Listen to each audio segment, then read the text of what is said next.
Bismillahirrahmanirrahim. Assalamualaikum warahmatullahi wabarakatuh. Perkenalkan, nama saya Adam Putra Pradana. NIM saya 31014200058. Saya berasal dari Prodi Pendidikan Sejarah 5B. Jadi pada kuliah micro teaching pada malam hari ini, saya ingin memaparkan tentang berbagai macam permasalahan yang telah saya temui selama saya mengajar di sekolah.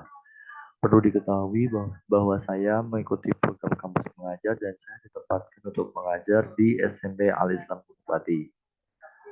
Selama waktu 3 minggu lebih yang telah saya lalui di SMP Al-Islam Gunung, saya menemukan beberapa permasalahan yang sekiranya dapat saya sampaikan di perkuliahan pada malam hari ini.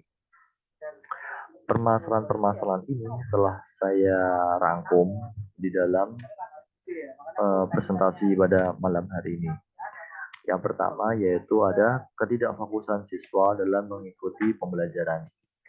Jadi ketika sedang dilaksanakannya kegiatan pembelajaran, para siswa cenderung untuk tidak fokus pada apa yang saya ucapkan di depan. Materi-materi yang telah saya ucapkan cenderung untuk diabaikan oleh mereka dan mereka tidak memperhatikan apa yang saya ucapkan. Para siswa lebih suka untuk berbicara sendiri, berbicara di dalam kelas, mengobrol sendiri, berjalan-jalan di dalam kelas, kemudian tertidur, atau yang paling sering yaitu izin ke kamar mandi. Dan tetapi izin ke kamar mandi ini mereka salah gunakan untuk pergi ke kantin. Beberapa kejadian tersebut dapat menjadi kesimpulan bahwa para siswa cenderung untuk bosan dan tidak fokus dalam mengikuti kegiatan pembelajaran yang sedang saya akui. Kemudian yaitu ada ketidakhormatan siswa terhadap tenaga pengajar. Para siswa cenderung untuk melihat kami tidak sebagai tenaga pengajar yang memiliki tingkatan setara dengan guru, tetapi para siswa cenderung untuk melihat kami sebagai kakak tingkat yang tidak jauh berbeda dari mereka dalam urusan tetapi tidak memiliki tingkatan yang sama dengan para guru, sehingga para siswa lebih menganggap kami sebagai seorang kakak dibandingkan seorang guru pengajar. Hal ini membuat para siswa cenderung untuk tidak suka terhadap kami dan mereka lebih untuk seolah-olah benar-benar tidak menganggap kami sebagai guru. Para siswa berperilaku seenaknya dan menganggap kami sebagai teman permainan mereka. Kemudian yang ketiga ada rendahnya tingkat penguasaan teknologi para siswa. Ketika saya membantu salah seorang guru dalam pelajaran informatika untuk kelas 7, guru tersebut memutuskan untuk melibatkan para siswa dalam praktek penggunaan Microsoft Word.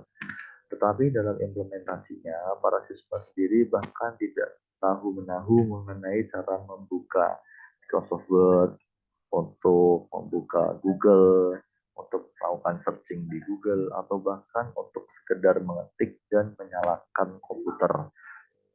Hal ini memberikan kesimpulan bahwa para siswa, terutamanya siswa kelas 7, masih belum familiar dengan yang namanya penggunaan teknologi, terutamanya teknologi komputer. Hal ini membuat para siswa cenderung untuk terlihat tidak menguasai teknologi yang ada. Padahal di era digitalisasi seperti ini, komputer dan handphone adalah salah satu alat yang wajib dikuasai supaya tidak tertinggal dengan kemajuan zaman. Kemudian yang keempat adalah kurangnya kedisiplinan para siswa terhadap peraturan di sekolahan. Para siswa cenderung untuk mengabaikan peraturan yang ada. Beberapa contohnya seperti datang tidak tepat waktu, kemudian menggunakan bed yang salah. Kami sebagai tenaga pengajar telah mengingatkan dan membuat peraturan-peraturan yang akan membuat para siswa jera. Tapi pada kenyataannya para siswa cenderung untuk mengabaikan peraturan ini dan lebih kepada acuh dan tidak acuh terhadap peraturan yang ada. para siswa masih sering untuk datang terlambat. Kemudian ketika mereka sudah ketahuan memakai bed yang salah dan tidak memakai bed yang benar, mereka tetap tidak ingin memperbaiki kesalahan yang telah mereka buat. Bed yang salah tidak mereka ganti dan mereka tidak membeli bed yang baru. Padahal bed yang baru sudah disediakan oleh koperasi untuk dibeli oleh mahasiswa. Namun setelah 3 minggu berjalan, para siswa masih belum untuk memperbaiki bed-bed mereka yang tidak benar tersebut. Bahkan para siswa menggunakan sepatu yang tidak benar, kemudian memilih potongan rambut yang tidak tepat, penggunaan jilbab yang tidak tepat sesuai jadwal, atau bahkan para siswa ada yang mewarnai rambut mereka. Kemudian yang selanjutnya ada kurangnya fasilitas pendukung kegiatan pembelajaran. Ketika saya masuk ke dalam kelas, saya menyadari bahwa di dalam kelas tersebut tidak ada yang namanya proyektor dan layar proyektor. Tidak ada LCD dan layar proyektor.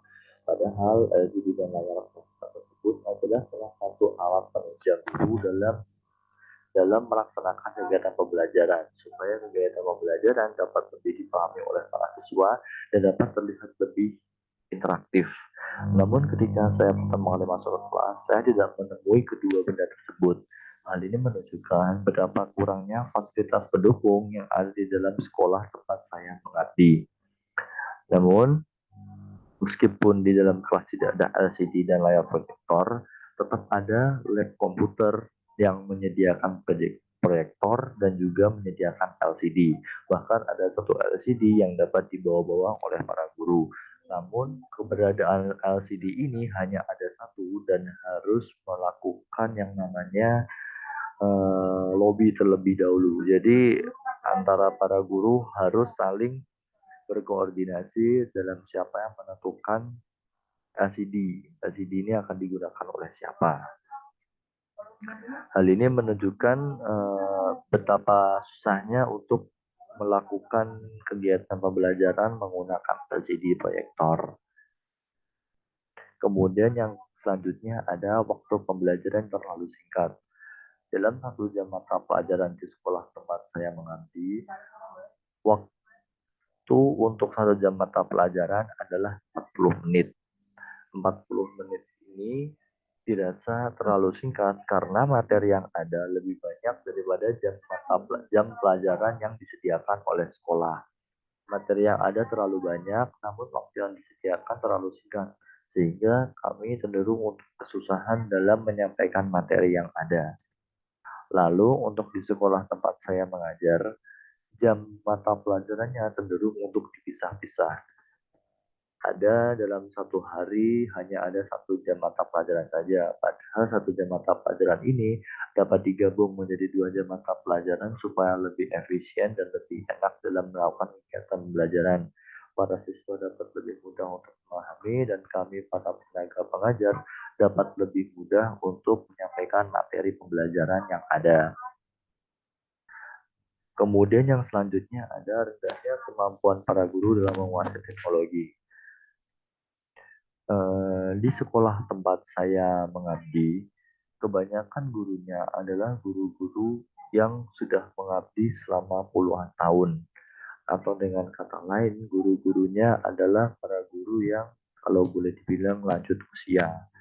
Nah, para guru yang lanjut usia ini tidak menguasai teknologi setinggi dan sebaik guru-guru muda yang ada di sekolah tersebut.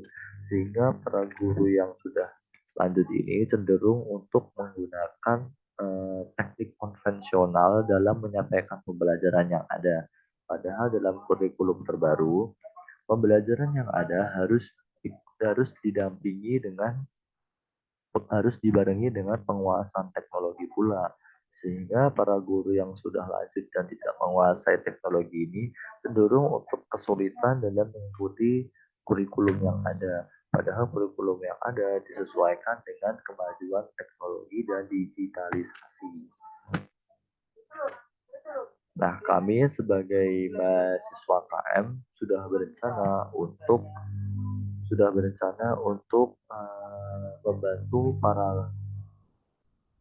membantu para guru ini dalam menguasai teknologi yang ada. Beberapa di antaranya seperti penggunaan kuis dan juga pelatihan. Kemudian selanjutnya ada distribusi buku yang tidak merata. Buku modul yang digunakan oleh para siswa dan para guru disediakan oleh sekolahan. Tetapi pada kenyataannya, para guru dan para siswa ini terlambat untuk mendapatkan buku yang ada. Para siswa bahkan ada yang tidak memiliki buku sama sekali karena terlambat mendapatkan buku dari sekolah. Pendistribusian buku yang terlambat ini membuat para siswa sedikit terhambat dalam pelajari materi yang ada, karena materi yang ada hanya ada di buku, tidak ada di internet, karena ini adalah buku baru.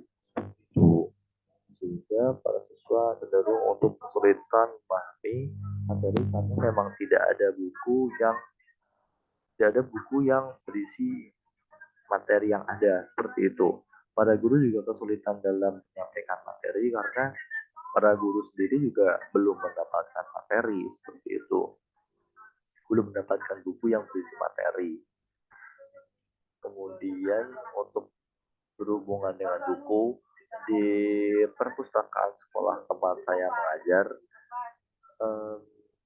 labelisasi buku-bukunya masih belum dilaksanakan dengan baik, sehingga buku-bukunya tidak tertata dengan rapi dan tidak sesuai dengan genre buku yang sebenarnya. Beberapa buku ada yang tergabung tidak sesuai dengan genrenya. Seperti contohnya buku pelajaran digabung dengan buku novel dan buku yang tidak relevan dengan pendidikan. Contohnya seperti buku cerita, kemudian juz amal, seperti itu. Dari permasalahan-permasalahan yang telah saya kumpulkan di presentasi pada kali ini, permasalahan seperti ketidakfokusan siswa dan ketidakhormatan siswa menjadi permasalahan yang menurut saya cukup kompleks, karena permasalahan ini lebih sulit daripada permasalahan yang lain. Ketidakhormatan siswa terhadap kami berhubungan dengan moral, adab, dan akhlak para siswa. Ketidakhormatan ini harus bisa kami rubah supaya para siswa ini dapat lebih menghormati para guru yang ada. Sebenarnya dalam sekolah saya, para siswa tidak hanya bertindak tidak hormat kepada kami saja, tetapi juga pada guru. Beberapa siswa bahkan mengata-ngatai guru, memberikan ejekan-ejekan atau julukan-julukan kepada guru, kemudian berlaku tidak sopan terhadap guru yang bersangkutan. Bahkan para guru cenderung untuk seolah-olah tidak menganggap para guru ini sedang ada di depan mereka. Para guru ini dianggap seperti sebelah tangan dan dianggap seperti angin lalu saja. Para siswa seperti lebih suka untuk menyahut perkataan guru, seperti contohnya apakah anak-anak paham? Nah, para siswa ini cenderung untuk mempermainkan para guru dengan menjawab pertanyaan guru dengan jawaban-jawaban yang tidak semestinya dijawab oleh para siswa. Kemudian yang lebih lebih parah lagi, para siswa ini cenderung untuk berjalan-jalan dan bicara sendiri di dalam kelas. Dan berbicaranya para siswa ini terkadang diikuti dengan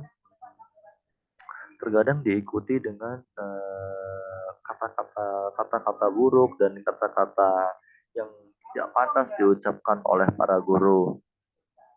Kemudian para siswa ini berjalan-jalan dalam kelas seolah-olah di depan tidak ada guru. Para siswa menyambangi meja siswa yang lain, berjalan, kemudian ramai di belakang kelas, seperti itu. Dari sekian banyak permasalahan yang ada, permasalahan mengenai ketidakfokusan adalah permasalahan yang menurut saya benar-benar kompleks dan benar-benar harus ditangani dengan secepat mungkin. Berbeda dengan kurangnya fasilitas dan kurangnya kedisiplinan, kurangnya fasilitas dapat dapat diantisipasi dengan penggunaan uang bantuan yang ada yang diberikan oleh lembaga. Dengan kurangnya kedisiplinan dapat diatasi oleh kami dengan memberikan hukuman yang sekiranya dapat membuat para siswa jeda. Untuk siswa yang terlambat, sebagai contoh kami berikan hukuman berupa dijemur di depan tiang bendera. Sebelum dan sesudah diterapkannya hukuman ini, jumlah para siswa yang terlambat masuk sekolah berkurang dengan drastis. Ini menandakan bahwa permasalahan solusi yang kami berikan telah berdampak dengan cukup baik terhadap permasalahan ini. Seperti itu. Mungkin sekian yang dapat saya sampaikan. Kurang lebihnya mohon maaf. Wassalamualaikum warahmatullahi wabarakatuh.